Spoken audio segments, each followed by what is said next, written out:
According to the Southern Poverty Law Center, hate groups are experiencing growth and higher prominence. Yeah, the center released these numbers earlier this year. In 2016, there were 917 hate groups spread across the U.S. In 2015, there were 892, and in 2014, 784. Now, back in 1999, there were 457. So this begs the question, is racially motivated violence seeing a resurgence here in America? Joining us is Salinas, sociology professor at the University of Houston.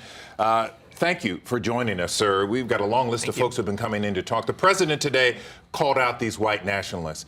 The flip side is many of these white nationalists voted for Donald Trump. I wonder, do you think his very election has emboldened people to get out and protest?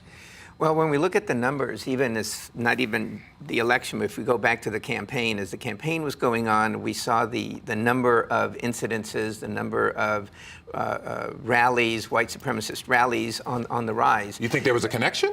Oh, yeah. All of a sudden, basically anti-racial hate speech became more and more acceptable.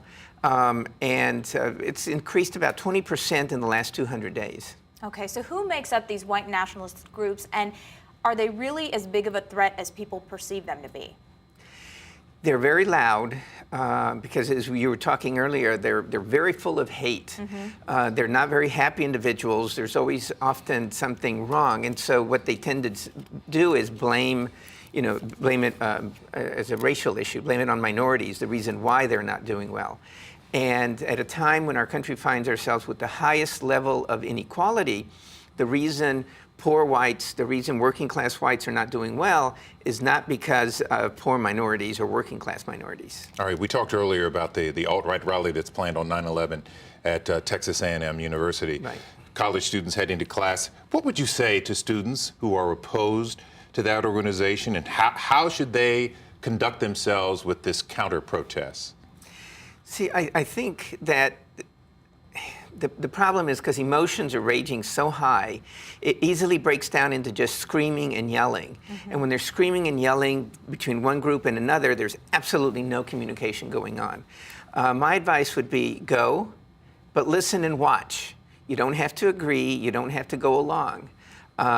You can have your protest signs. But if you start shouting, trying to shout people down, no matter what side you're on, the situation's out of hand. Nobody's getting anywhere. I think one of the problems that people of color have a concern about is when you have these rallies, even though it is free speech, that you were planting the seed in the minds of other people that this is okay, even though you're allowed to say it.